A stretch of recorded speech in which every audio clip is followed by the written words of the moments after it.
is giving up your right to hurt someone for hurting you.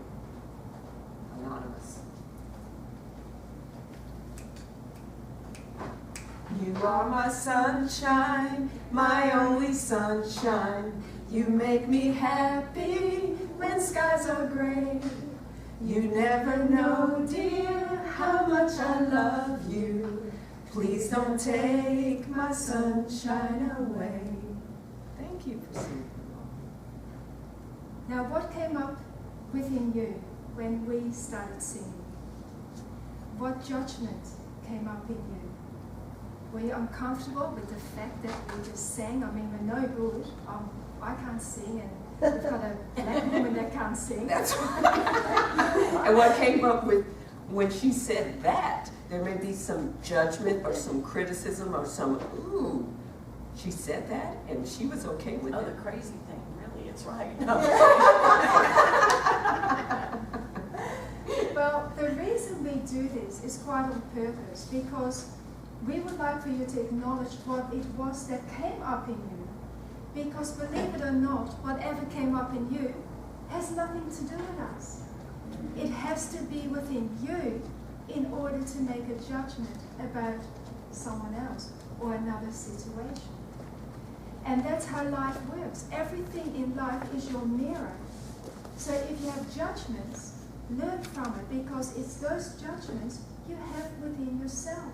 It has nothing to do with crazy people singing, because you can also feel the opposite of that. Did you want to say something? Yes, thank you, sweetie. So what does judgment have to do with forgiveness? Forgiveness is letting go. Forgiveness is for you. You've heard this before. Forgiveness is for you, not for the other person. So let's explore why we don't forgive, or better yet, why we choose not to forgive. It's because we're hanging on to something, possibly a judgment. We're judging ourselves for being too soft, for not being smart enough to see it, for allowing ourselves to be hurt. We're judging ourselves because we believe if we forgive, then we're giving the other person something. And we don't want to give them something because they're rats or rascals. So we're judging them and we're judging ourselves at the same time. So we have to ask ourselves, when a feeling comes up, ask ourselves, I do this all the time, something comes up, it may be anger, and I'm angry really at myself, and maybe projecting it on someone else, but I ask myself, Tiffany, okay, what is that? Oh, something I don't like. What is it? What is it? I'm angry. No, go deeper, Tiffany, go deeper. I'm angry because I'm afraid. And why am I afraid? I'm afraid because part of me doesn't feel like I'm worthy. Part of me doesn't feel like I'm enough. Part of me doesn't feel like I'm valuable. And look at forgiveness. If we have someone in our lives that we have chosen not to forgive, why? Feel it. It comes from here. It's right here. Why can't we be free? Why can't we free ourselves? What judgment do we have about ourselves? Do we feel like we're not worthy of being free? Because forgiveness is letting go, right? It's opening this up and expanding. So why do we not want to expand and let go and be free of this thing we're holding right here? Is it because somewhere in our life we have been taught, we've accepted the programming and the conditioning and the data of someone else that we are not worthy, we are not lovable, we are not valuable? Because to forgive and to free ourselves to live that life of happiness and joy and well-being is to believe that we are worthy, we are valuable, we are lovable. Right? And it's hard to get to that place because of all the data that we've been sucking in and soaking up since we were wee little children, right? We were told, oh, don't do that. You sure you want to do that? Oh, you're disappointing me, Tyffany. Why? Why would you do that? All those little things, all those voices of other people and their standards about who we are that we've accepted and we live out on a daily basis. So when we have another person in front of us that we perceive to have hurt us, and I say perceived because we're spiritual beings, we can't be hurt. That's not our natural state of being, right? So it's a perception, something we have learned and we live out and we play on a daily basis, okay? Because in order to let go, we have to love ourselves first enough to see that we are worthy of what's waiting us. Yes? I think part of it's control. If Oh, I tell most you definitely. that you're okay, then my standards are wrong. Yes. My expectations are wrong, and I Yes. don't want to admit that I'm not in control. Most definitely. That Thank you. underlies a lot of our attitudes. And what's under control? What's the root of control? Fear of being out of control. Fear of losing something that we think we have a grasp of, or fear of needing something that we feel we can't get. I need this and it won't be there. Or I have this, I have this person and I'm married to them, so they're supposed to be mine for the rest of my life. And do things my way. And do things my way. And then when they want to leave or do something that we don't want to do, then this fear comes up. Because we have this false perception that marrying them would keep them, right? Marrying them so we own them now. They're ours, right? Fear. And not forgiving is fear. We don't forgive out of fear. And fear affects us on so many different levels. Spiritually, mentally, and especially in the body, right? Because forgiveness, not forgiving, is low vibration. And when we have something, we have a low vibration and we constantly live it out, because we may see the person on Facebook who we're not forgiving, or we may have to work with them, right? Or someone in our family still talks to this person. Think about it, that feeling comes up. And because not forgiving is a low vibration, it slowly decays the body, right? And then what happens when that feeling comes up? We go to unhealthy foods. We do. As a nutritionist, I see it all the time. When people are holding on to fear or not forgiving, not being free, they grab food that is at that vibration. And they tend to be our addictive foods, like our sugar, our fats, our junk food, right? Because that food is at that vibration, and if they are at that vibration, that's what they are attracted to.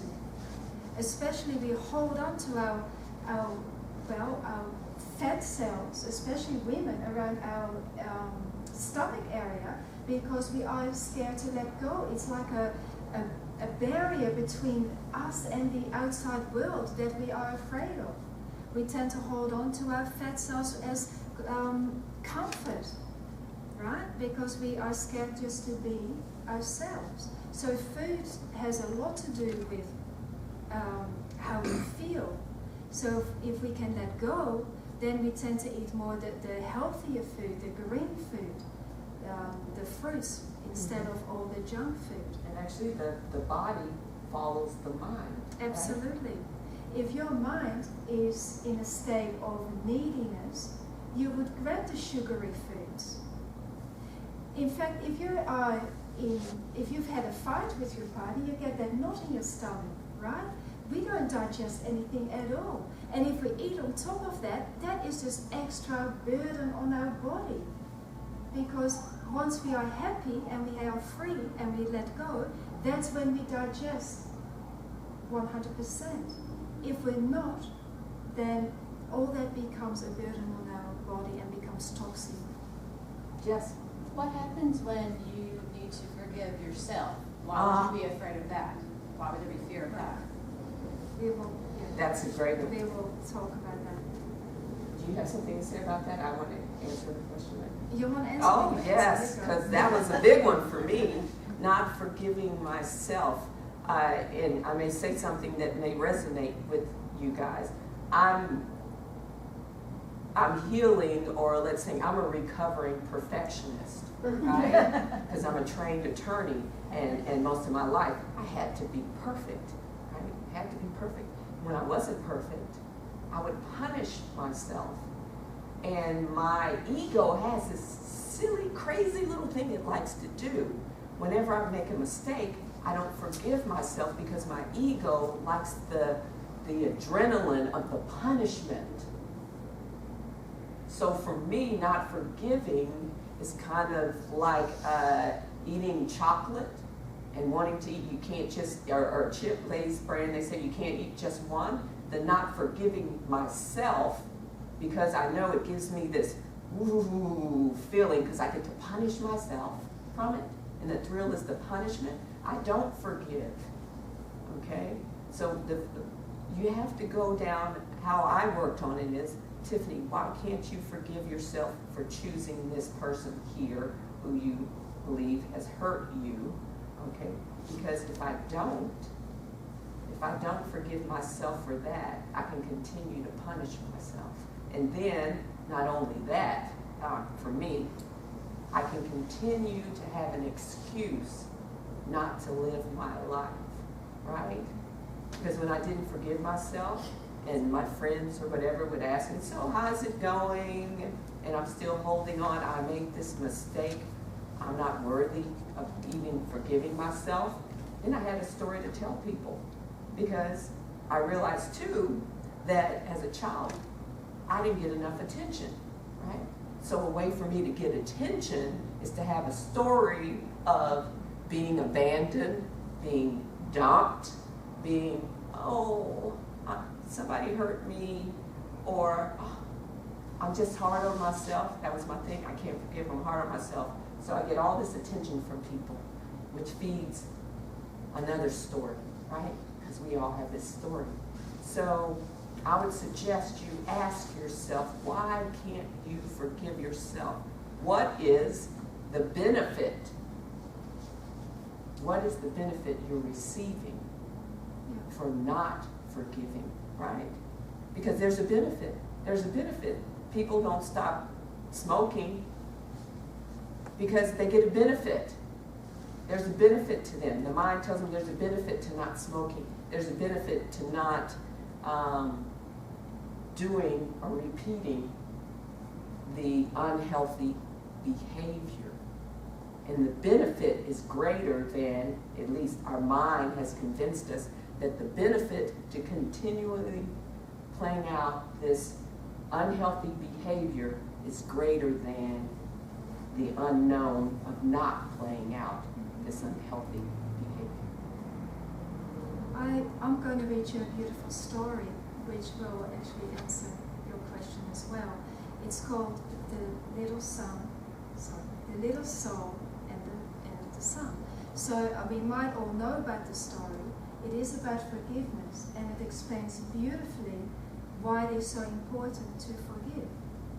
So it's a lovely story. It is. Bear with me with my accent. I hope you'll understand my accent. Okay. Once upon a time, there was a little soul in heaven who said, I know who I am. And God said, that's wonderful. Who are you? And the little soul said, I am light. That's right, God said. The little soul was so happy. Now that I know who I am, is it okay for me to feel what it's like to be light? But you are already light, God said. Yes, but I want to see what it feels like, said the little soul. Well, there is nothing else but light. I created nothing but what you are. And so, there is no easy way for you to experience yourself as who you are, since there is nothing that you are not. Think of it this way, said God. You are like a candle in the sun, along with millions and gazillions other candles who make up the sun. And the sun would not be the sun without you. No, the sun could not do without one of its candles. And that would not be the sun at all, for it would not shine as brightly. Yet, how to know yourself as the light when you are amongst light, that is the question. Well, the little soul said, your God, think of something. I already have, God said. Since you cannot see yourself as a light when you are in the light, we will surround you with darkness. What's darkness? The little soul said. God replied, it is that which you are not. Will I be afraid of the dark? Said the little soul. Only if you choose to be, God said. There is nothing really to be afraid of unless you decide that there is. You see, we are making it all up. We are all pretending.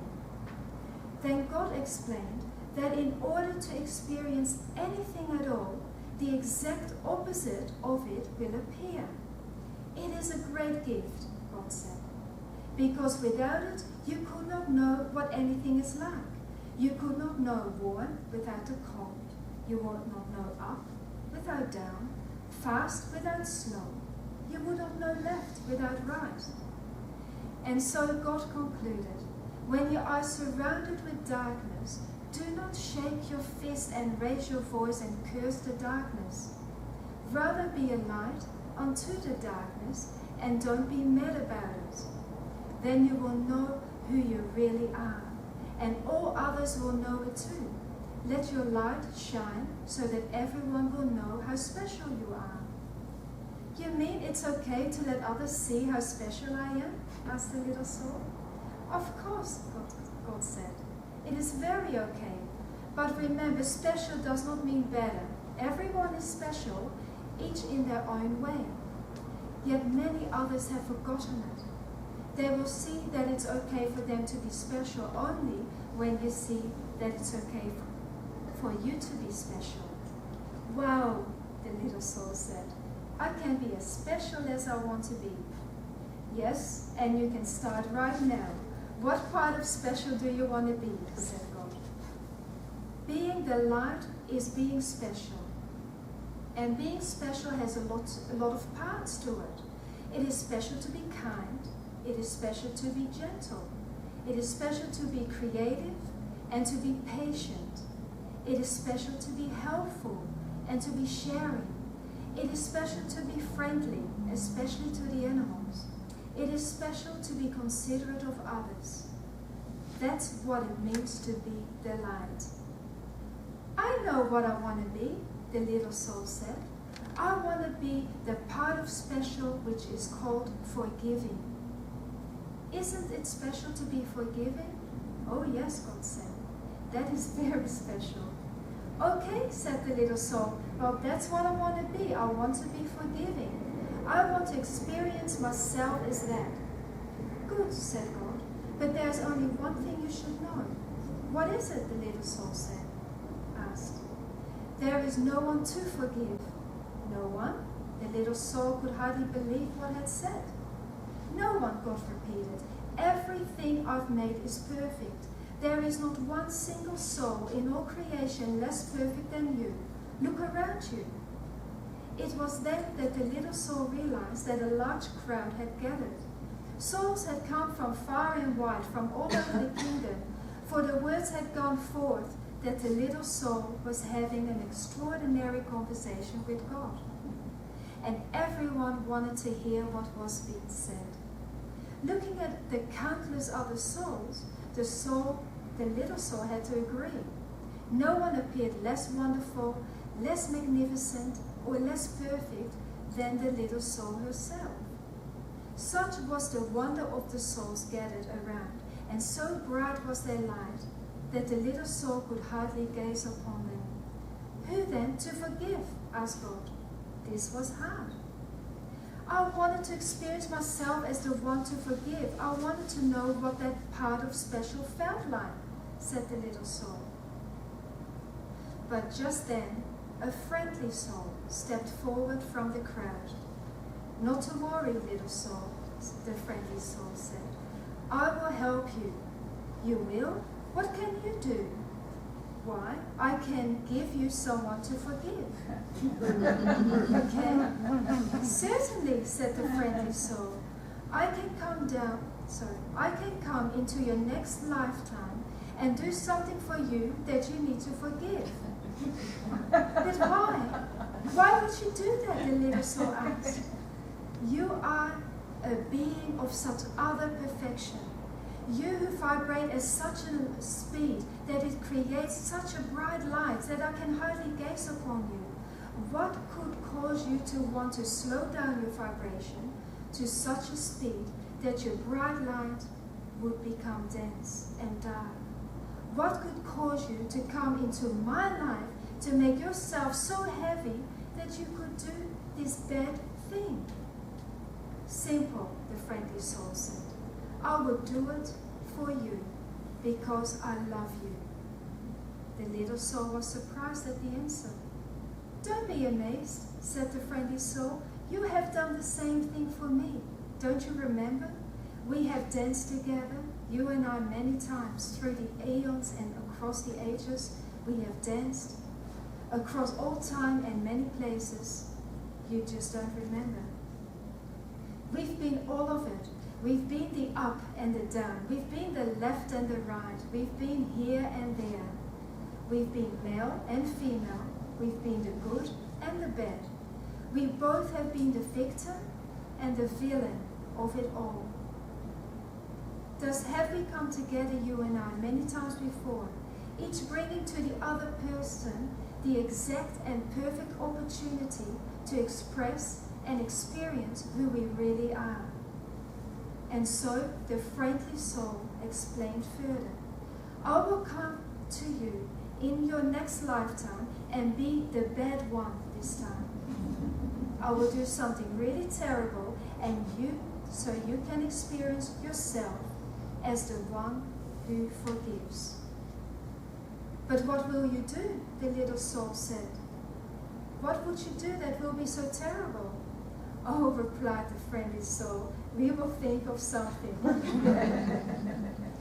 Then the friendly soul seemed to turn serious and said in a quiet voice, you are right about one thing though. What's that? The little soul wanted to know. I will have to slow down my vibration and become very heavy to do this not so nice thing.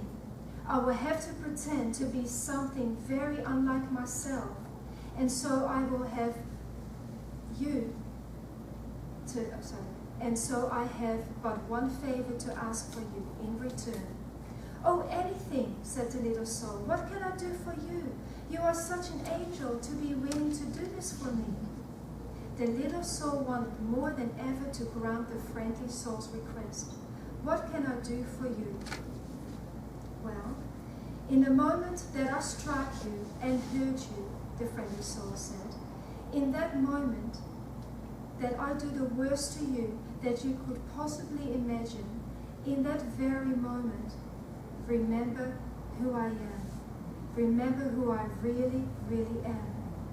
Oh, said the little soul, I promise I will always remember you as I see you right here, right now. Good, said the friendly soul, because you see, I will have to be pretending to be so hard that I might forget myself. And if you do not remember me as I really am, I might not be able to remember for a very long time. And if you forget who I am, you might not even, You may even forget who you are, and then we'll both be lost. Then we'll need another soul to come down along to remind both of us of who we are. No, we won't, the little soul promised again. I will remember you, and I will thank you for bringing me this gift, the chance to experience myself for who I am. And so, the agreement was made, and the little soul went forth into a new lifetime, excited to be the light, and excited to be that part of that special called forgiveness. And the little soul waited anxiously to be able to experience itself as forgiveness, and to thank whatever other soul made it possible. And at all the moments in that new lifetime, whenever a soul brought sadness, especially when it brought hurt and challenges, and deep, deep sadness, the little soul thought of that person that was the friendly soul, and loved him enough to hurt her, just so she could experience to forgive. Remember that every person and experience is done by angels. Now, the reason why that's so profound is because it's the people in our lives that hurt us the most. It is our partners that are unfaithful to us, or the girlfriends that hurt us. It is those moments in life where we feel those deep, deep sadness of hurt, which another person has caused in our life, that we have to remember that they are the souls that have come down from heaven because they love us the most. So we need to be grateful for those souls that come to us, because without them we would not learn how to forgive. Yes. Yes. And that battle within yourself, the battle you were talking about, how do I forgive myself, is your soul trying to remind you all these challenges are our souls. We love ourselves enough for our souls to remind us that we are light. See, the battle of not forgiving ourselves and not forgiving the other person is resistance to what is, because your natural state of being is forgiveness. You want to be the little soul. You are the little soul because you want to be that special part of forgiveness, which God said, or a higher power, or whatever pointer that you use, Allah, Jah. I don't get into words, but that's your soul. Every time you have someone come in your life, every time you have a challenge and you're thinking, maybe I've seen this again, that's your soul trying to heal, trying to jog your memory as to who you really are. We say this is about forgiveness. Well, we are forgiveness. We've just forgotten. We've forgotten that we are the light. We've forgotten that these people are the friendly soul helping us to remember. And us holding on to whatever hurt or pain or sadness is our resistance to what is, our resistance to who we are, because we're hanging on to something that we're not. And we're going to continue to go through this until we accept that we are light, that we are love, that we are happiness, that we are joy, that we are health, that we are wealth, that we are forgiveness. So you're doing battle with yourself. This dance is because you're going through the motions. See, you're beginning to remember. You're awakening. It's just an awakening. Use a different word. It's all perception. It's an awakening. You're awakening to who you really are. And one day, when you decide you don't want to fight anymore, that you're just going to accept that you are a God, that you are divinity right here on earth, and it won't be a battle. You'll lay down your sword. You won't have to forgive because you'll remember, that's friendly soul. I have to remind friendly soul that he is the light because I remember that I am the light also. So I think we're going to do a visualization. We are going to do a visualization. Can I tell a really quick example of that? Oh, most definitely, sweetie. Because where this is placed, I saw there's a lot of traffic out there. And it is as simple as we might all leave this building, and if we come across in a car and someone cuts us off, we have the choice. We have the choice to, like especially if the other person is abusive to us, to feel resentment, or we can let it go. Because it's a choice for us. Are we the lies? Are we going to forgive that person for cutting us off with the car? You know, are we just going to say, no, it's fine? Or are we going to feel resentment and tell our families about it? Oh, we just cut off this idiot on the road. You know, it's all got to do with what we decide who we want to be. But yeah, your visualization is beautiful. I'll go into a meditative state with yours. Thank you. Everyone, please close your eyes. Get as comfortable as you can. If you do not wish to close your eyes, that's fine as well. Just do what feels right for you. There's no right or wrong. Be who you are. You're in a safe place here. And I want you to imagine you live in this beautiful house. And you have this long stairway going down because underneath the house is a secret room. You may call it a dungeon. You may call it a basement. But you have something down there very special. And imagine that you've decided that you are going to go down there to the basement. So you're walking to your house. You get to the door that leads downstairs to the basement. You put your hand on the knob and you open the door and you feel the coldness. You see that it's dark. So you turn on the light switch as you walk down the stairs. And it's drab, and it's cold, and it's still dark, even with the light on.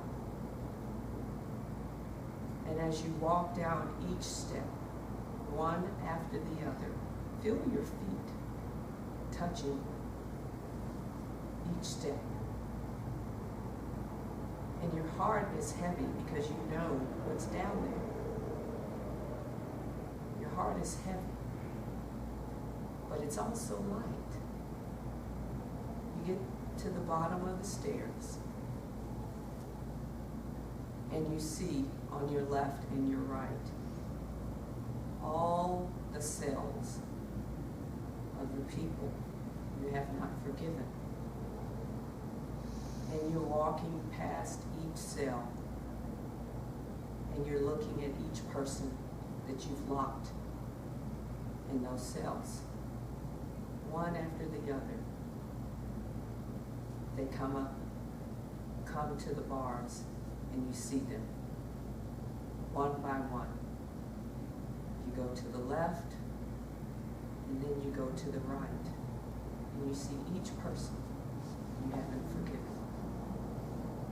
Now you stop at the first cell, and you look at that person, and you look directly in their eyes. You see their hair color, you see their facial expression, you see their eyes, you see what they have on, you smell their smell, and you tell this person, whomever it may be, how you feel about what you believe they've done to you. You tell them everything. How you feel it in your body, the thoughts that run through your head, everything. And then you allow them to respond.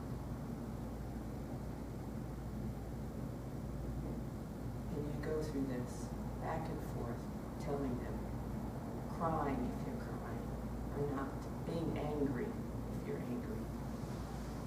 It's okay for all those emotions to come up because you're in a safe place.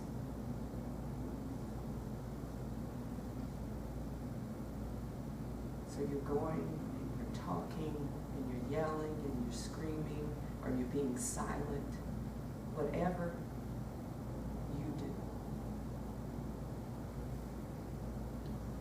And then you get to a point where the tears stop.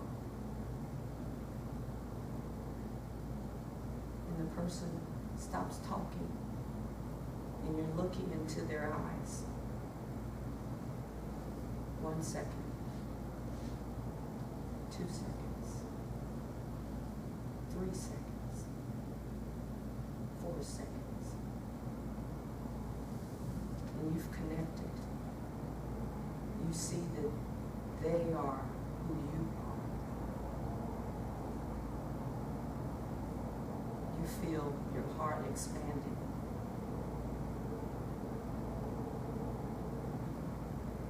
You put your hand down. You unlock the cell.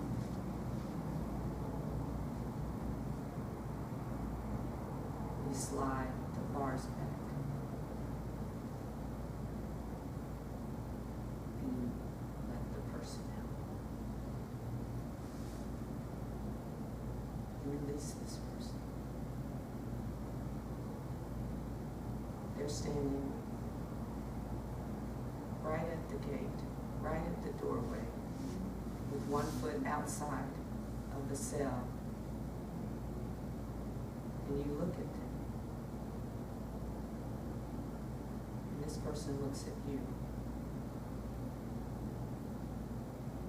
And you tell them, you can go. Because I want to be free.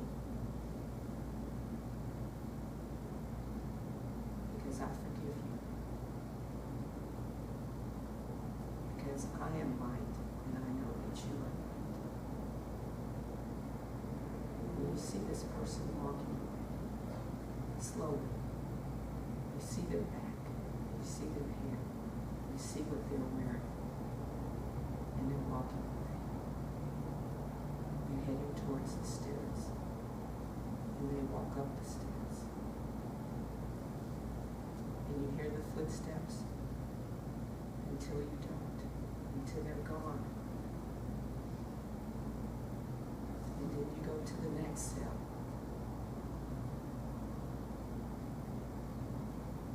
And you do the same thing with that person.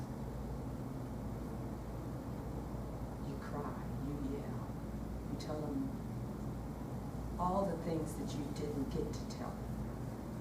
And you give them an opportunity to do the same.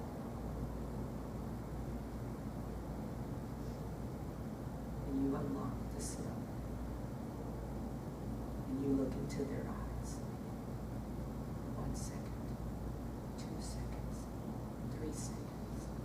Connecting to their soul. Seeing that they are light. And you release them.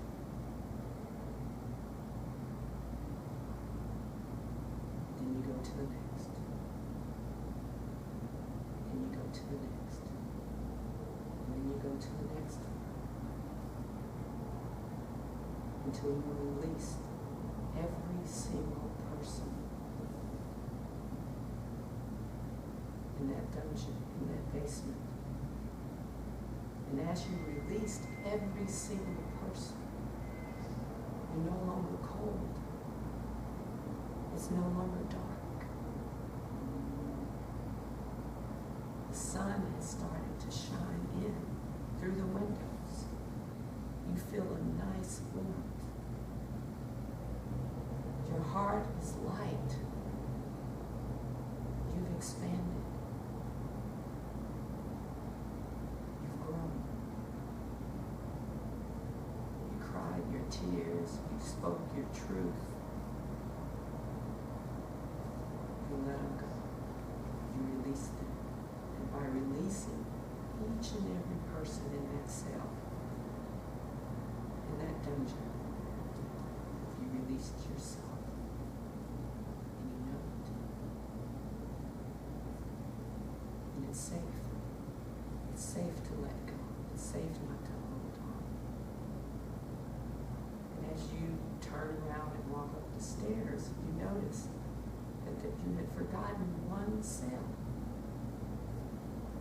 So you walk over to that cell, and that person comes up to the bars, and you look at that person, and that person is you. Because you had locked yourself in that basement, in that dungeon, in that cell. Because you had judged yourself that was the place for you to be.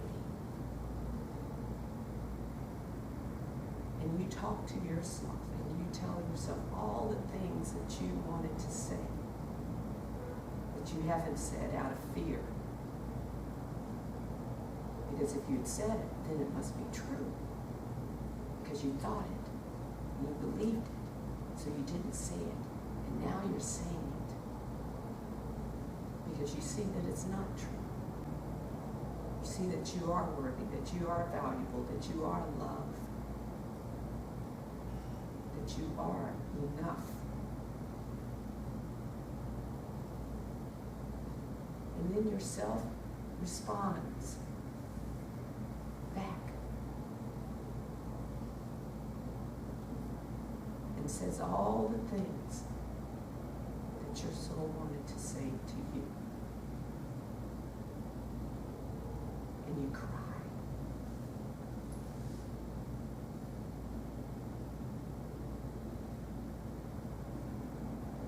And you unlock the cell door. And you look at yourself in your own eyes, like in a mirror. And you see that you are beautiful, oh, that you are kind and considerate,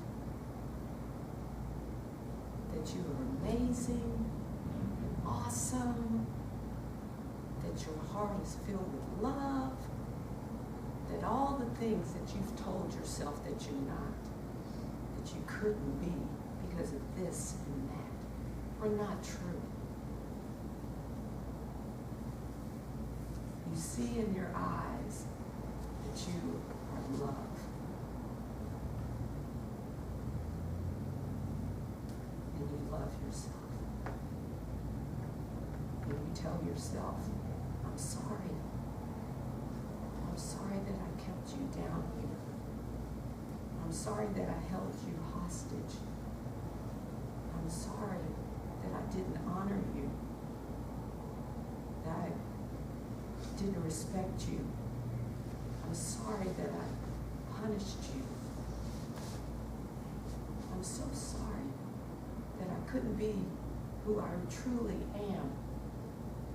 I'm sorry that sometimes I feel weak, feel alone, feel scared in this world.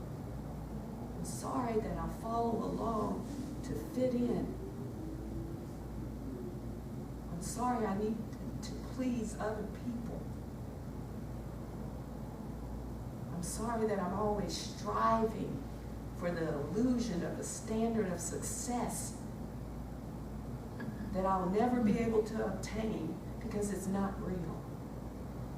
I'm sorry that I traded in my peace and my harmony and joy and happiness to follow someone else's beliefs and not my own. I'm sorry that I listened to other people and not my own soul, not you. I'm sorry. Please forgive me. Please forgive me. Thank you. I love you.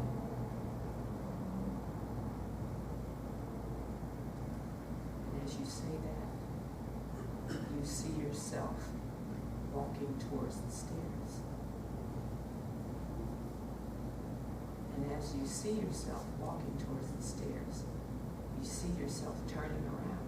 And yourself comes back towards you. Your soul, your true soul. And she puts, or he puts, her arms around you.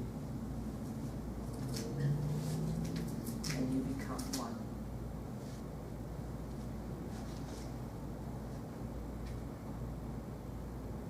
And you become one.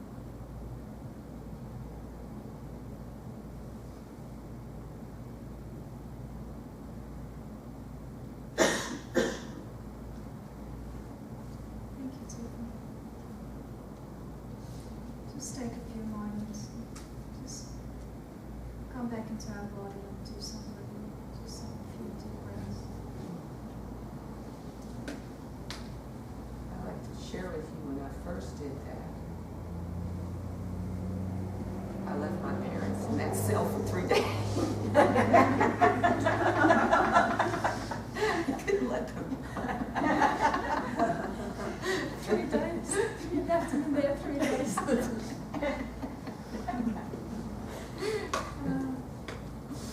fun. Oh my goodness. How's everyone doing? Nice. We've prepared a little role play, because I believe people learn in different ways. Some people may have gotten something out of the stories that Sandra read. Some people may have gotten something out of the visualization. We have a role play, and after the role play, we're going to do some tapping. You may see yourself in this role play. And it's actually, this role play is based on a friend of mine. I didn't tell you that. You didn't know? No. You wait for moments like this to tell me. I love surprises. All right. Okay.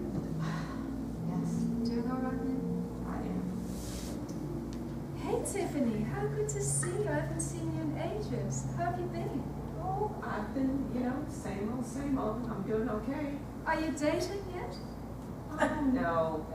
Yeah, no. I saw you a year ago and you said exactly the same thing. You weren't dating back then. Have you dated at all in the last 10 years? Well, No? no. You're telling me that since you've left your husband, you have not dated at all. No. Why should I? I don't get it. I don't get it. I was hurt badly. Why would I put myself through that again? Why would I even go there? What's the purpose of dating anyway? I'm okay, I'm fine, I don't need anyone. We don't need people, I can't date, no. Tiffany, you're holding on to your old story. It's wonderful to be loved and it's wonderful to have relationships in freedom. You have to let go of what happened 10 years ago. No, that's not a story. You said that before. It's not a story. You don't know what I went through. I married that man. I had to give up going to school and work so he could go to school. I raised his kids, and he finds someone else. He chooses to be happy, and why would I forgive him? Why would I let that go? Why would I trust someone else? Why would I do it? Why would I do that to myself? Well, for starters, he's moved on. He's married again. He's got another child. I see it on Facebook. We're friends on Facebook. So the thing you need to do is to let go. Do you understand that by not letting go of what happened, you carry that situation with you every single day? You carry that pain of what happened 10 years ago with you every single day. He can't hurt you no more. He never hurt you in the first place. You need to get over it. You need to change your story, change your thinking habits. You don't understand. I want him to see how much he hurt me. I want him to see me right now as I am, right? Right, so He you're can see. hurting yourself by doing it? Is that how you want to prove to him that you're suffering, that you're over him? What do you want to do? I'm showing him he hurt me. Yes, I'm showing him how much he hurt me. That why should I give this up? I don't understand. He hurt me. If I let go, then I'm saying that he didn't do anything wrong. No. If you let go, it means that you love yourself. There is a saying, let go, let God. And that is what it is. You need to move on and put that light in your heart. And forgive. Move on to what? Who knows? Life is beautiful and it's waiting out there for you. Change your story. That's a scenario that we all do. We keep on holding on to what happened last week, even yesterday. Yeah? And it doesn't do us any service. We need to, it is a change of mind. And the more we do it, the more we let go, the easier that gets. Throwing out the old thinking habits and then putting in the new thinking habits. The more we do that, the easier that transition becomes.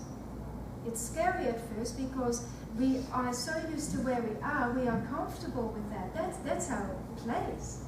And we can see where we could be, but to let go of what we've got right now is scarier than going forward to getting what we could have.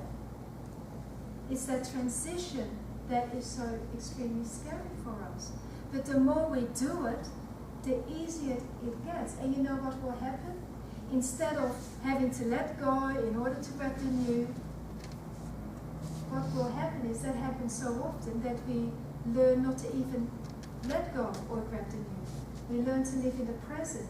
Because living in the present, we just allow all the lessons to come to us and we just let it go.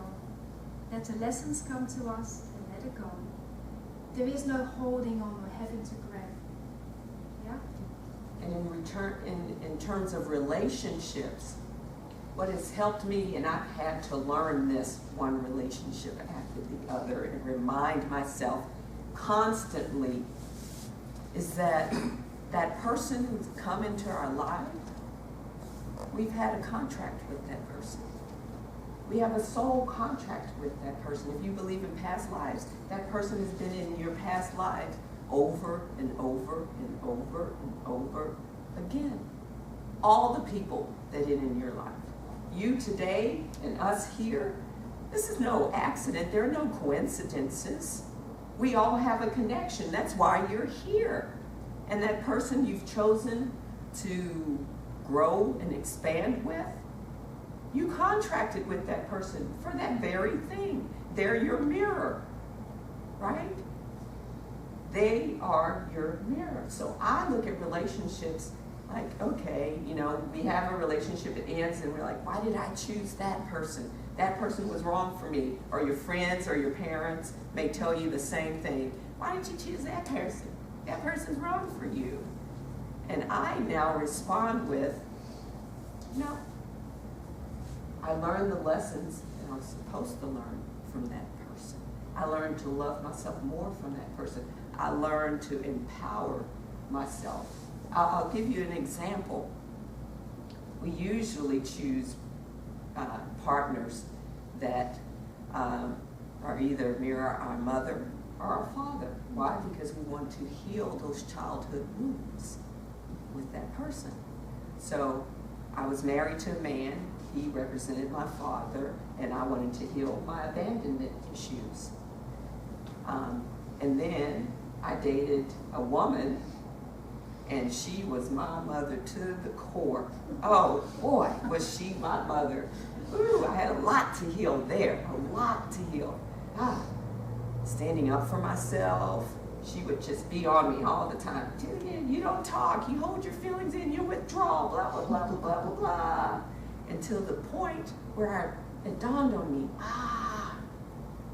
this is my opportunity to speak to my mother, to do the things that I wanted to do, say the things I wanted to say, and by me not saying anything, I'm becoming resentful, because resenting someone is feeling powerless. We feel powerless, right? When we can't speak our truth. And so this particular woman that I dated, she had a strong personality, so strong, I couldn't take it anymore. I had to finally just go, you just, it felt good. I was like, oh, I got my power back. I got my power back now. That's what it was. It dawned on me. When I didn't speak my truth, like, oh, I'm so spiritual, I won't say anything. I'm the better person. I'm going to take the high road and not say anything. Okay? Some spiritual people do that. All right? But when I spoke my truth, and I said, no, you're not going to speak to me that way. No, this is who I am, and I'm proud of it. Something lifted. Because by not speaking our truth, we betray ourselves. We think we are taking the high road, and we think sometimes, oh, when we're pleasing other people, oh, we'll please them. We're going to take the high road, we please because we want to be liked. But if we're doing something that is not aligned with our soul, that we know, and we know, okay? Even when people say, oh, I'm so confused, I don't know, that's fear. You don't want to make a decision, okay? So when we do something that's not aligned with our soul, we know it. Think about it. We feel it in our bodies because our bodies are the truth tellers. The mind lies all the time, tells us stuff, we believe it, and then we speak it, right? You know, I remember when I was a little kid and in grade school, and my girlfriends were around. I was in 3rd grade, Miss Lopez's class, and I liked this guy, Leonard, and my friends are around, we're in the lunchroom, and Leonard was coming towards us, and my girlfriends are like, Tiffany, there's Leonard. You like Leonard, you like Leonard. And I said, no, I don't like Leonard. But my body was going, ooh, Leonard, Leonard. That's what we do, right? Our mouths speak the lie, but our body tells the truth. The body never lies. Right? So when we're betraying our soul, because that's what it is, it's a betrayal. And that's another reason why we can't forgive, because we betrayed ourselves.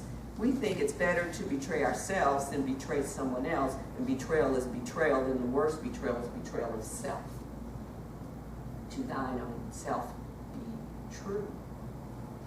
So when we can't forgive, we're betraying ourselves. When we can't forgive ourselves for something we believe we've done, we are betraying ourselves. And when you constantly betray yourself, day after day, taking a job that you know you really don't want, but you're just doing it for the money, okay? Going to a party, a dinner party, and you know, I've been to their dinner parties time after time, and all they're going to do is do this and talk and blah, blah, and I'm going to get tired and be ready to go home, but I'm just doing it, just, you know, just to show face, you know, whatever. You know what we do? You're betraying your soul. Even the little bitty things. You betray your soul. Denying yourself something that you want because you've created the illusion that you can't have it or you don't need it is a betrayal of soul. Dating someone you know right away when you meet. Okay, I'm attracted to this person, but something tells me it's not quite going to work out. That was me. My husband, I knew it wasn't going to work out. He knew it too, because he told me when he first met me, you're going to break my heart. And I said, oh, you're going to manifest that. And he did. That was hilarious, because I knew it wasn't going to work out. I just knew it. But I also knew something else. I knew I had to learn something from him. He was my first spiritual teacher. Right? We were together for 12 years, learning Buddhism, listening to Eckhart Tolle, listening to the Course in Miracles, traveling around the world, doing spiritual retreats. Okay? And when I surpassed him, we were both lawyers, and I realized I wasn't aligned with practicing law anymore, okay? And I chose to leave the practice of law, and he didn't. out of fear, this is all I can be, I have to be this way, because I can't do anything else. I said, okay, oh, that's fear. That's not what I want, who I want to be with. Yeah. And then other things, yeah. Started realizing that after being sick over and over and over again, physically getting depressed because being with a man wasn't in alignment either. And he loved me enough to see that and say, I think you need to be with a woman. I have the perfect one for you. And he did. Huh, how about that? But I had betrayed myself for 12 years and it made me sick. Ask yourself, have I betrayed myself in something? Right? I could have continued to practice law, made a lot of money, lived well. Okay, and then what? And then what? Be unhappy? Be depressed? Is that what we choose for ourselves? No. We have to stop the betrayal. We have to find the courage to be who we are. And forgiving is who we are. You're just being who you are when you forgive. You're just being who you are when you go out and skip in the rain, which I do at age 47. And I don't care what people think. I can cry at anything because I'm so in tune with people and with life and with nature. I don't care what they think. Because the greatest honor in being here on this planet is to know who I am and to be an expression of that. Just one step at a time. One step at a time. We do all these crazy things in America, right, to keep us busy. It's hilarious. People crack me up. Just hilarious. I got to do this. I got to take the kids to soccer. I got to go do this. I got to do that. I got blah, blah, blah. Why? Distractions. Why? Because we're afraid to be with ourselves of what might come up. The truth might come up, right? And we're afraid of the truth. So we choose to live the illusion and choose to continue to lie to ourselves because it's comfortable, because we don't want to get out of our comfort zone, because we don't want to experience the emotions we told we can't experience. As women, we don't want to cry and show our sensitive side because this is a quote unquote man's world, and to be in the corporate world, whatever, we have to have those attributes. The world needs femininity. Both men and women both have feminine and masculine energy. And it's changing. Feminine energy where we are now. And we need the feminine energy because we need the masculine energy as well. We need the light. We need the dark.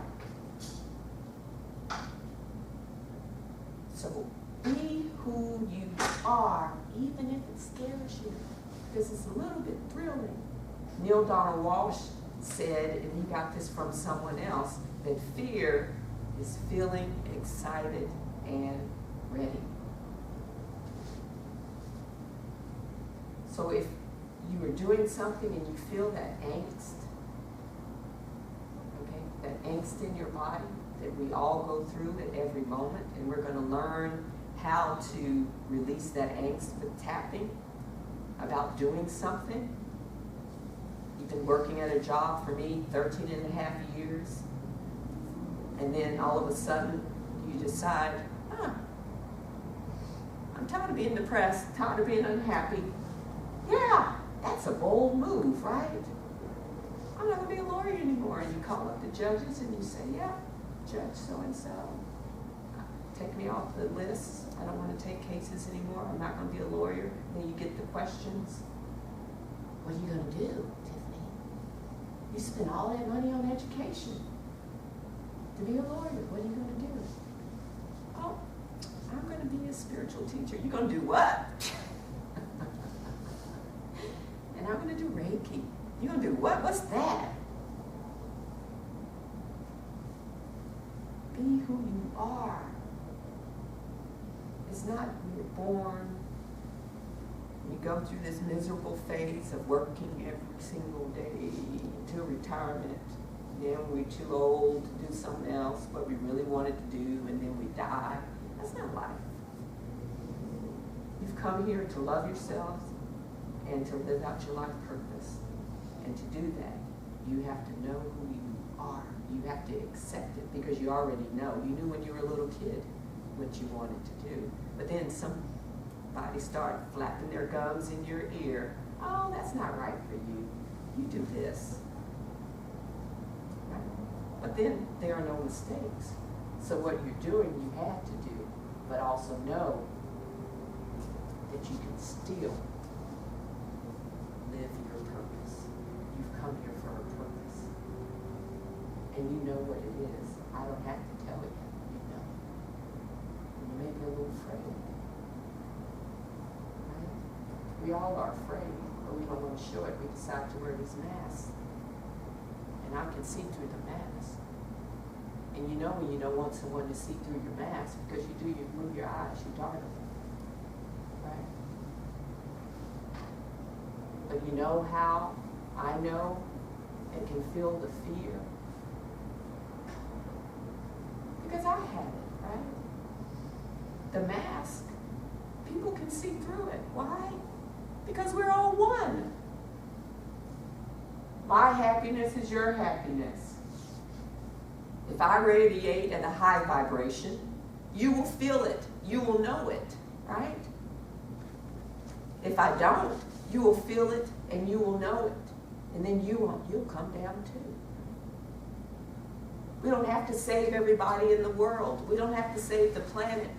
Just ourselves. If you work on you and I work on me, that alone will change the planet. That's it. Just work on you. That's it. To thine own self be true. That's it. Seek ye first the kingdom of heaven.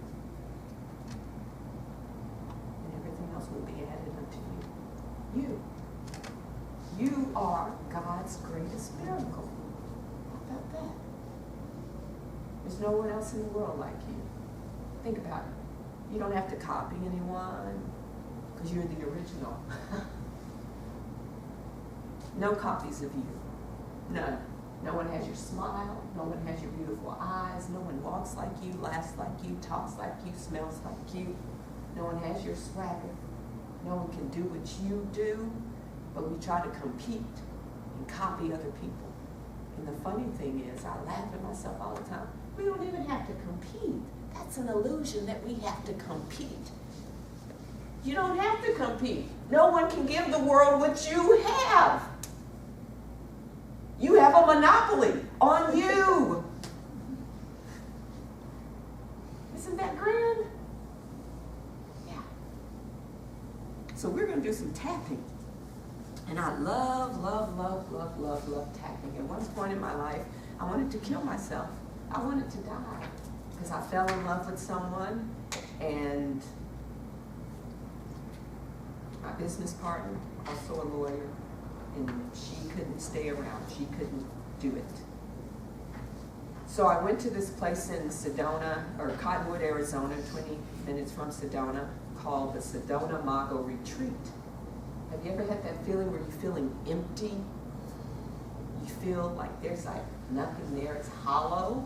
That's how I felt. I felt nothing. I could probably see a dead person in the road and just walk right on them, for I felt absolutely nothing. Disconnected, separate from everyone and everything. But my higher self, in a clear moment, said, get help. And I sought this place out, and I went to this place, beautiful place, and they taught me meridian tapping.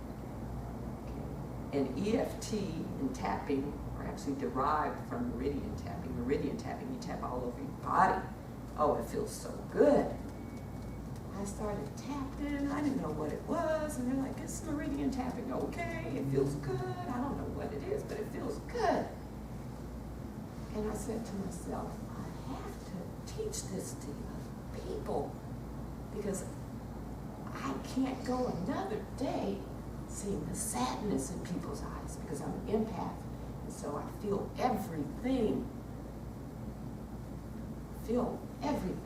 And I couldn't stand it, feeling people's sadness and not being able to do something about it. So I learned tapping and I decided I wanted to teach it to other people because you don't need to go to a doctor for it. You don't need a prescription. You don't want to be poked by needles. You don't even have to pay for it. You can learn it yourself. You can teach it to your children. Like Nick Ortner, if you've heard of Nick Ortner, he wrote the book, The Tapping Solution, and he's from Connecticut, and after the shootings, he taught the children how to tap so they could go back to school. He even took it to Rwanda to help the genocide victims, to help them to forgive the murderers. They do it all over. They do it in Killeen at Fort Hood to help the soldiers with PTSD. They do it in the schools to help the kids with testing anxiety. Coaches do it to help the athletes perform better. Okay? Simple, simple, simple. So EFT was created by Gary Craig. EFT stands for Emotional Freedom Techniques.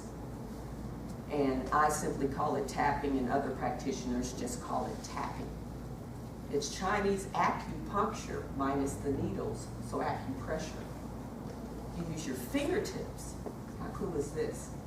To tap on meridian lines, and there are hundreds of them located on either side of your body. And at the end of those meridian lines are what's called endpoints, pressure points, where you can access on the surface of your body the energy in your body. Because we're all energy, everything's energy. The food you eat, your water, energy, the trees, everything. And when we don't allow the energy to move because it wants to move, it gets blocked. When it gets blocked, that causes dis-ease. That's what we feel, dis-ease. Doctors now say that 85 to 95% of physical illness is related to emotional stress. We're not processing our emotions, okay? Okay.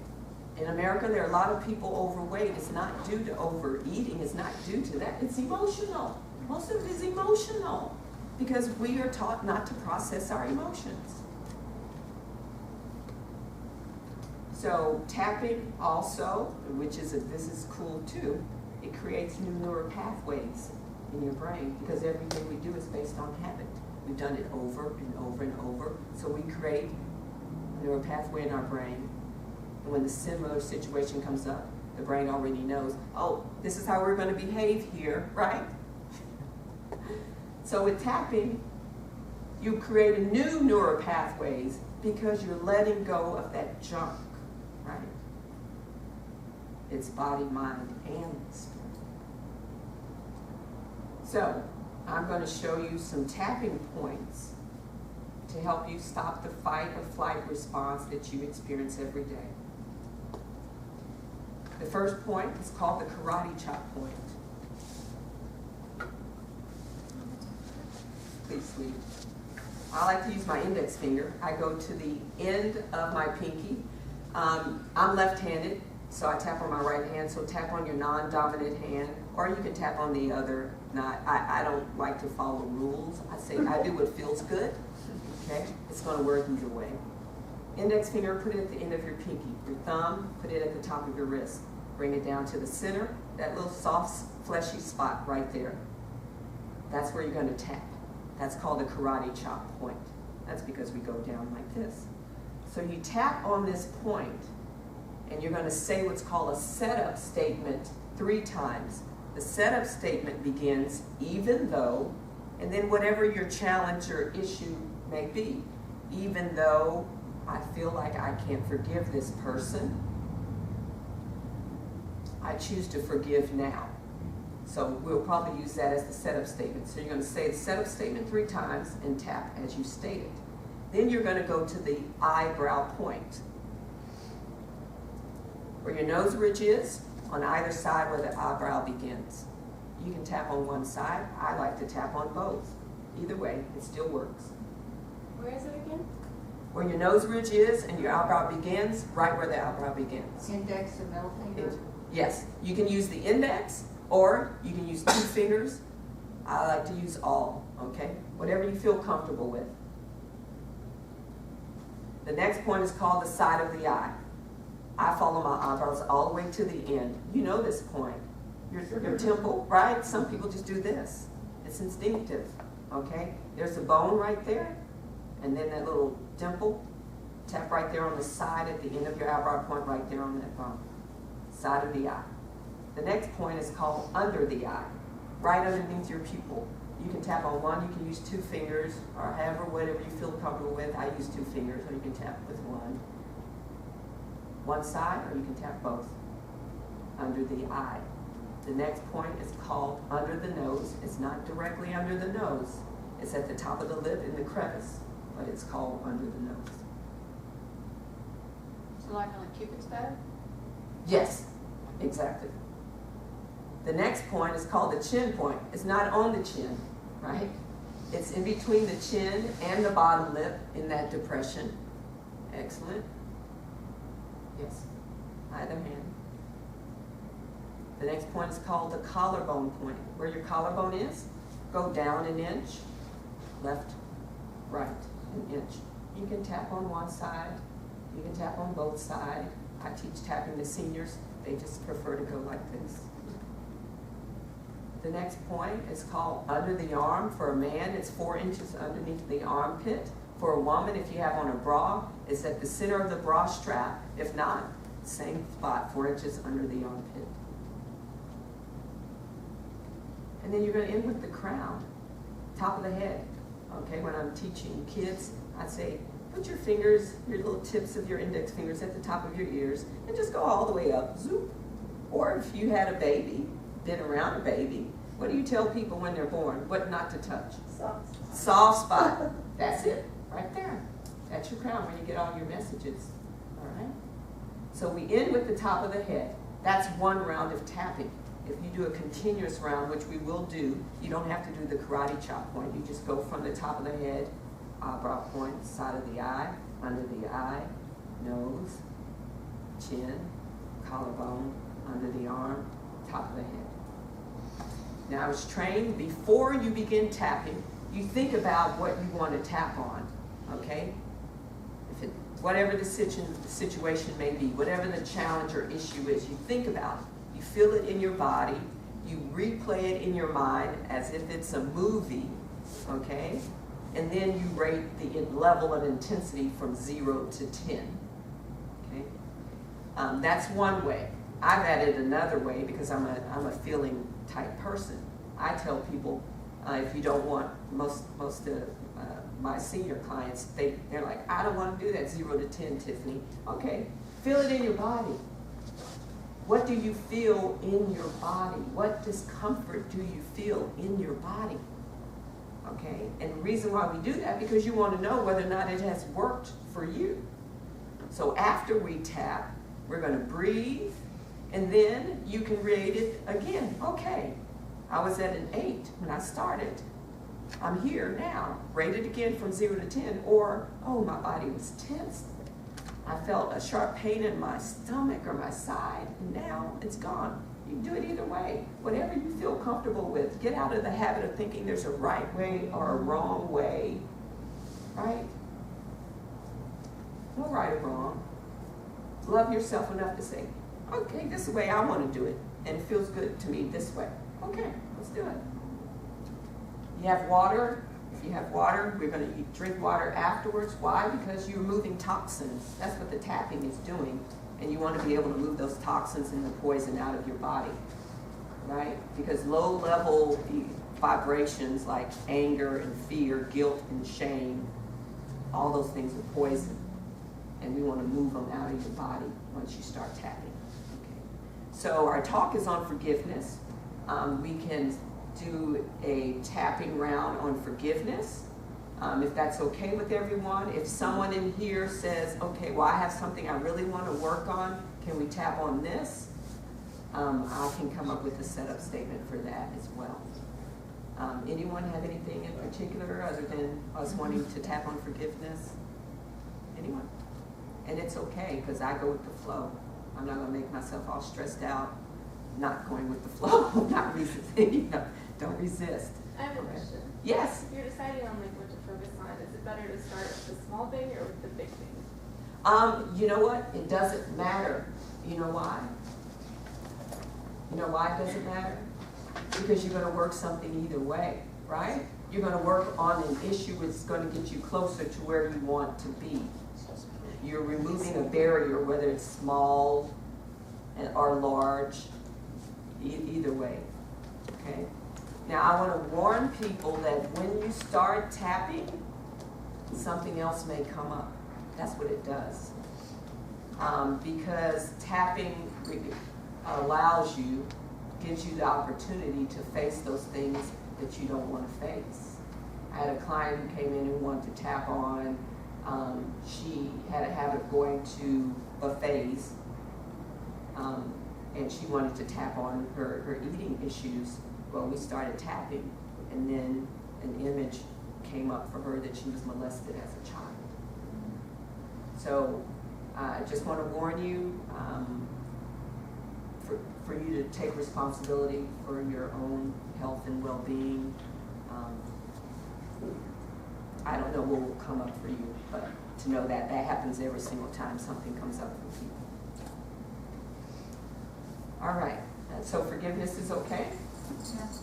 Okay, so you will repeat after me, because Spirit loves to hear our voices, or not. You can do mental tapping as well. I had a client who was a professional pool player, and she was in a championship, and she gets anxiety before she takes shots. And she wrote me and told me that she did mental tapping before she took a shot. She made it, and she won the championship for her team, which is great. So you can do mental tapping. There's also called borrowing benefits. So that is, if we wanted to tap on, if you had an issue about you're worrying about something, and we tapped on that, your issue, and you had guys had different issues, you can think of your different issues as we're tapping on her worrying, and you get the benefits of us tapping on her issue. Doesn't matter. If you want, there's surrogate tapping. If you have any children or you have an elderly person that can't tap for themselves, they don't even have to be in your presence. I would ask them, hey, can I do something that may help you? And you can tap for them using the language that they would use. Like for your child, if your child has gone off to school and you're worried about them, you can tap for them if they're going to have a test or whatever, or at night when they come home, if they're in the bed, to help them sleep well, have a good night's sleep, go into their room and say, hey, you want to do some tapping? Let's just tap on you having a great day tomorrow, or let's tap on the day you had today. Whatever it is, it doesn't matter. You can tap in the morning before they go to school. Oh, and they're going to feel so great. There's even out there a tapping bear that has the tapping points on the bear for little children. All right. So we're going to tap on forgiveness. Let's see.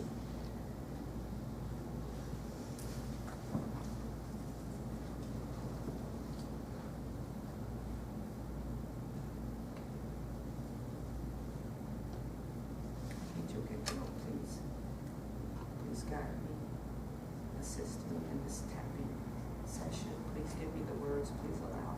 Please move ego out of the way. Allow me to be a pure channel for everyone in the room. Okay. Even though I can't forgive this person, I can't forgive this person. I choose to forgive anyway. I choose to forgive anyway. For me. For me. Even though I know I need to forgive. I know I need to forgive. I really don't want to forgive. I really don't want to forgive. But this is for me. But this is for me. Even though even though I really don't want to forgive this person. I really don't want to forgive this person. I'm hanging on to it I'm hanging on to it for a reason. for a reason. It's like if I forgive them, It's like I forgive them. I'm saying they didn't do anything wrong. I'm saying they didn't do anything wrong. But I choose to forgive But I choose to forgive for me. for me. I don't want to forgive. I don't want to forgive. Why should I have to forgive? Why should I have to forgive? What's all this stuff about forgiveness? What's all this stuff about forgiveness? It's really for me. It's really for me. I can choose to forgive I can choose to forgive or not to forgive. or not to forgive. I can choose to love myself I choose to love myself or not to love myself. or not to love myself. I want to forgive. I want to forgive. There's a lesson in it. There's a lesson. I want to be open to that lesson. I want to be open to that lesson. I'll choose to forgive. I'll choose to forgive. I'll choose to let go. I'll choose to let go. For me, For me. this is not for them. This is not for them. This is for me. This is for me. I choose freedom. I choose freedom. I choose to be kind. I choose to be I kind. choose to be happy. I choose to be happy. I can only be happy I can only be happy if I forgive. if I forgive. If I forgive me. If I forgive me. Yeah, that's what it's about. Yeah. Yeah, that's what it's about. I haven't forgiven them I haven't forgiven them because I haven't forgiven myself. because I haven't forgiven myself. I choose to forgive. I choose to forgive. I choose to release this. I choose to release this. All of it. All of it. Right now. Right now. I'll forgive I'll forgive. for me. For me. I'll forgive I'll forgive. for me. For me. I choose to forgive. I choose to forgive. I choose to let it go. I choose to let it go. From my mind, From my mind. from my spirit, From my spirit. from my body, From my body. from my cellular memory, From my cellular memory. from my DNA. From my DNA. I choose to forgive I choose to forgive. all those things All those things that I'm holding on to that I'm holding on to. that I've gotten from my ancestors. That I've got from my ancestors. All the things that they did not forgive All the things that they did not forgive in their lifetime. in their lifetime. I'm holding on to those things. I'm holding on to those things. I let it all go I let it all go. right now. Right now. So be it, So be it. and so it is. And so it is. Take a deep breath.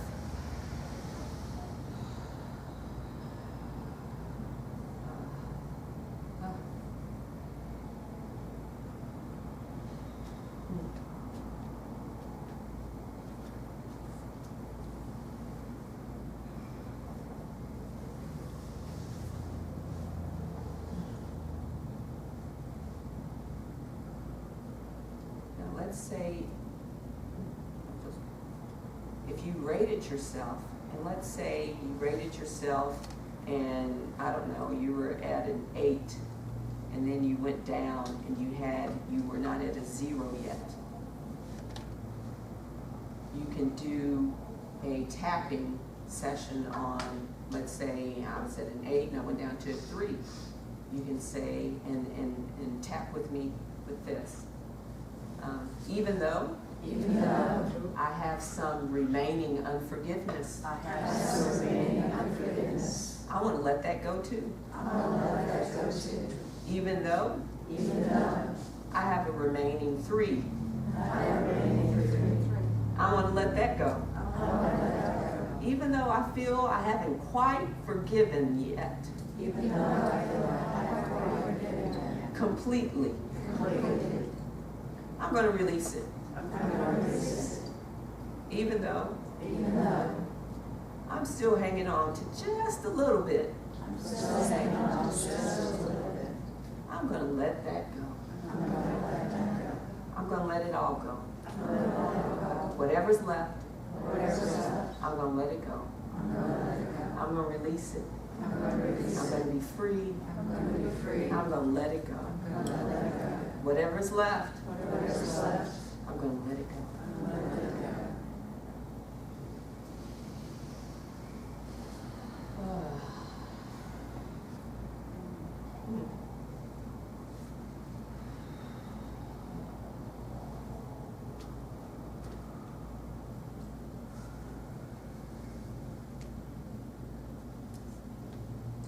Tapping reduces and relieves emotional and physical pain.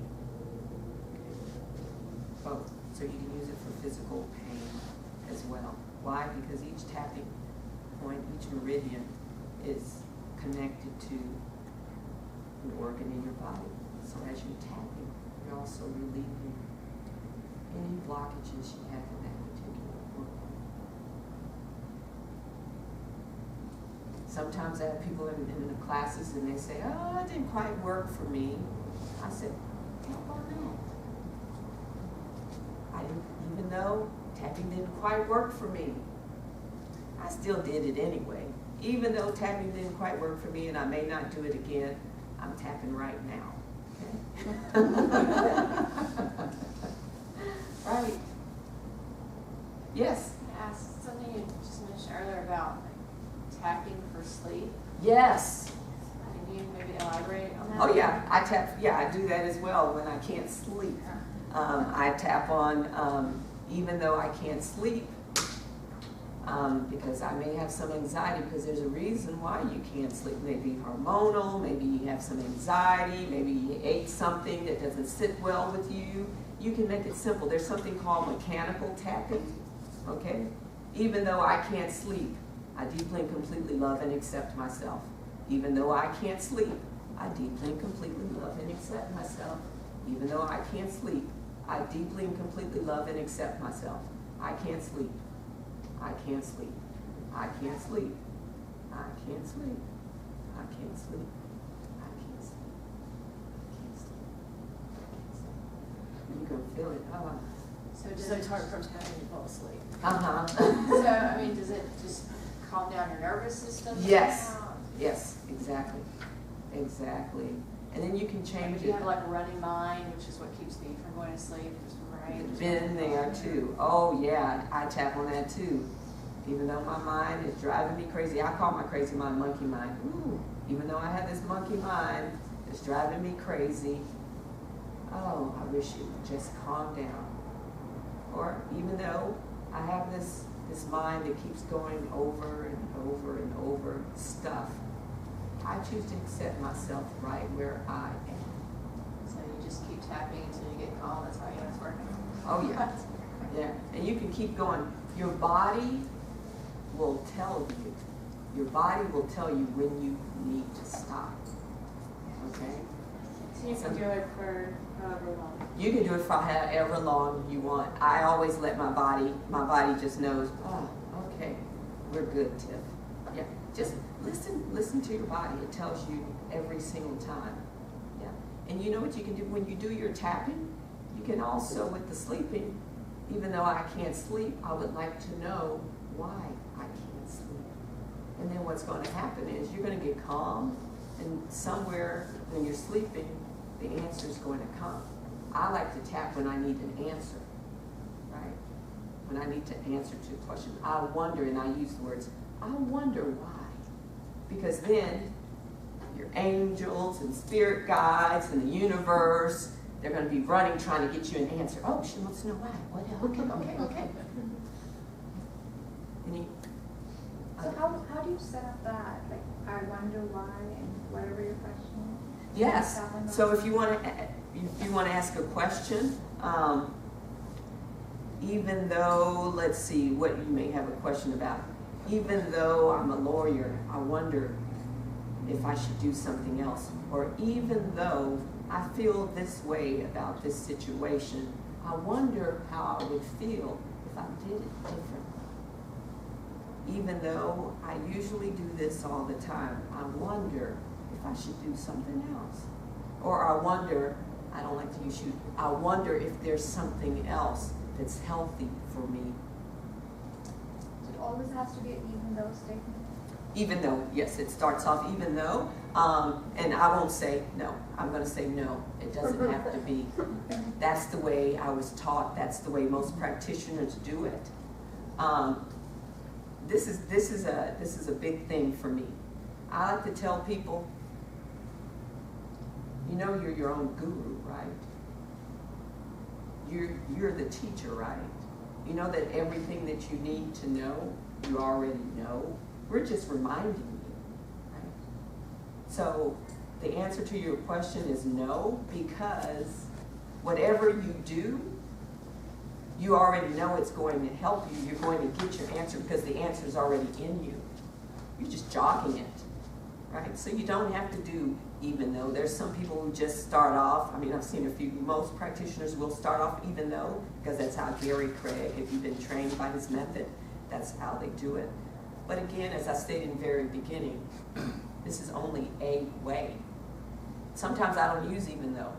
You know, I tap when I'm driving because I've been in 6 car accidents.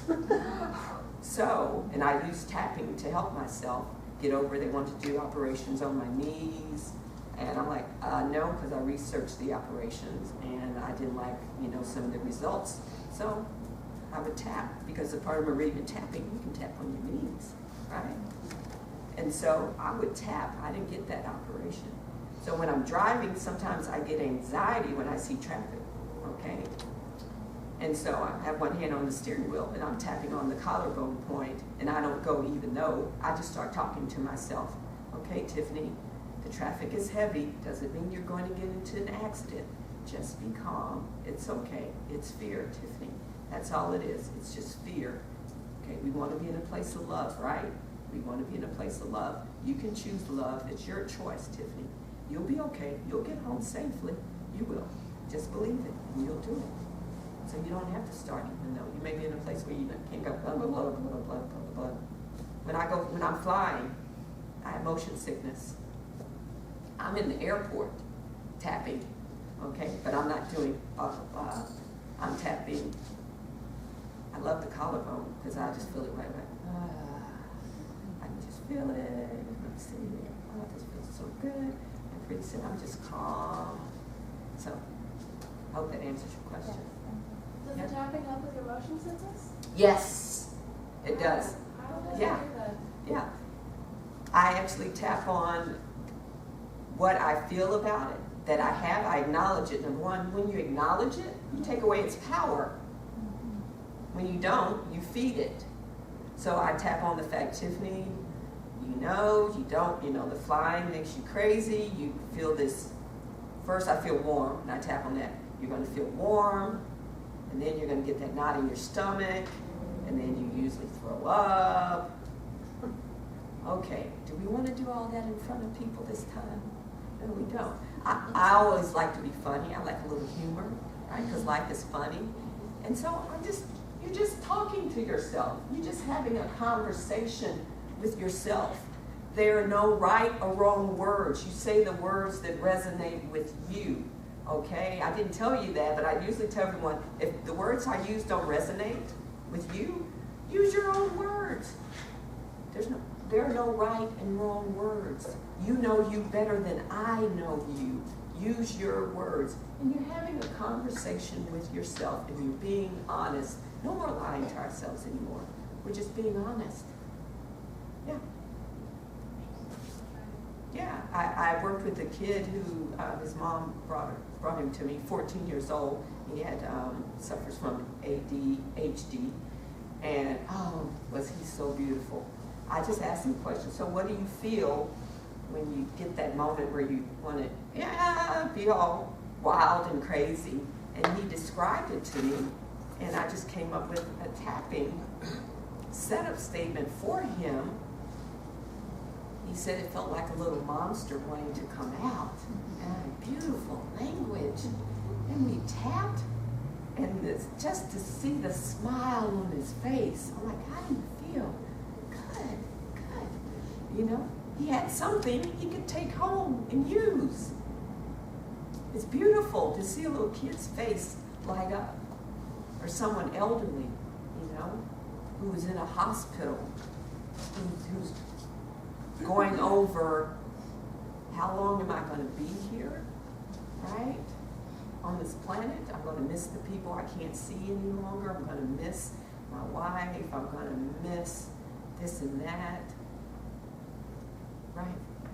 And to go to that person there who may not be able to move their arms and just say, or talk, and you can say, I'm feeling a little scared because I won't be able to see my beautiful wife's eyes when I'm gone. I'm feeling a little scared because I don't know where I'm going. I've been told all these stories. I don't know if they're true. Think of how that person would feel, how you would feel, and just tap on them gently. Just tap. If you don't want to tap here on the collarbone, tap on an arm, tap on a wrist. Just tap on their body. The tapping is soothing, right? And just use language. Be as loving as you can. We're taught, oh, somebody's in the hospital, they're going to die, and we're going to stay outside in the waiting room, okay? Because we don't want to deal with it. We all want to die with someone there, but, you know, be there. Give them something. Just tap on them. I tap on trees because I can communicate with them. And they tell me they're sad because of all the human toxins and the anger and the fear that they absorb. And I don't care what people think. I just go around and tap. I kiss on trees in public. She's seen me. And I just go up there and I tap on them and tell them I'm sorry. I'm sorry for what we've done that we don't understand. That's all you have to do. Yes? If there's any like a sexual trauma, are there any lower meridians that are particularly helpful to tap on for that? Yeah, I was sexually molested. Yeah, at a young age. 8, 9, and then later at 29, forced to perform fellatio in a car, locked in until, you know, God let me out once I did that. And yes, lower meridians. Part of meridian tapping, first thing I learned, you tap. Exactly. And that feels good. You feel that? Yeah. It feels good. Sometimes I tap back here because hold anger there. Right here. Oh, that feels so good. Yeah. Your power, if you're feeling powerless, you've given that away. Is there a significance to doing like the circle of tapping versus like do you start with this and then do everything versus just going straight to like A point? Mm-hmm. Actually, there's actually, for me, no significance. I believe that's the way everybody was trained, okay? You know how people have to set up different steps, and then you're graded on different steps, and then you can call yourself a practitioner of this or that because you do it the same way as everyone else. But everyone who has learned EFT, okay, they start karate chop and do the head, but Gary Craig initially had changed it. I think now I do the head last, but I think originally they would tap on the head first, okay. I do it last because that's a nice place to end, and there are other people who do it last. Some people tap on the head first. Some people tap here, tap on the wrist, okay, and they don't do here. Some people just tap on 3 points. Some practitioners just tap on 3 points. A good place for more research, if you want to read the research, because there are some people who want to read the research, EFTuniverse.com has all the research studies on there. So you can go there if you want to actually read the research. Gary Craig has a website also. I think his is emofree.com. Don't quote me on that, but I think it's emo. You just Google Gary Craig. But EFT Universe, that's where all the studies are. So you can really tap any way you like. But if you're at home and you have 5 minutes, go through the whole thing. If you're in the car, you're in the airport, do whatever. You do it for your animals? Yes, I do it for my dog all the time. Yeah, definitely. Their energy. Sometimes if my dog lets me, I'll tap on him, but sometimes he doesn't. He's like, so I just do it because he doesn't like loud noises. And there's some animals who don't like thunderstorms. And you can do it, you know, my dog's name is Chief Justice. I just want to so I just tap, you know, even though Chief Justice hates loud noises, he understands that it's okay. I just make him something or whatever. How does that work for it to help an animal or another person? Like how is that? Because we're all energy, and because we're all are one, and because your intention, it's the intention. Your intention is to use it to help that other person or that animal or whatever. And intentions. And so even if I'm here doing it now, I can do it for someone that I'm not even in the same room with. Exactly. Yes. Exactly. Yeah. You can San can do it for her family in Australia while she's sitting right here with the intention of helping that person. Yes. We do it all the time. Yeah. There are many people who go to church and they pray for someone on the prayer list. That person may not even be there, right? And that person gets the benefit of prayer. There are people, actually monks and gurus, praying for the world right now, all in a room. They're all in a room praying for the world. And thank God for that. Are there any other questions? I have one, when you Yes. had mentioned about your childhood and now Yes. looking back at that, all this training, what is it that you wish you would have had as a child that would have helped you then, knowing what you know now? Oh, beautiful question. Boy.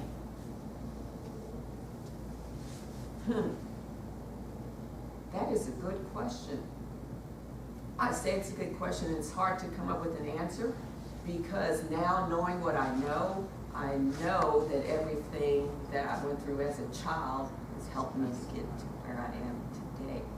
I know it was meant to be, that I created it. I laugh at that sometimes too, because I get the question sometimes, people say, what do you mean? We create what's in our life. How can a child create what's in their life? Well, at the point where we begin to have consciousness, we know, I hate to use these terms, right from wrong,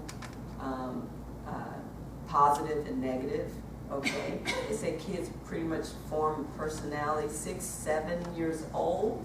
So when they know something is right and wrong, they have a consciousness, then they start creating stuff in their head with their head. So at that point, they are creating their reality.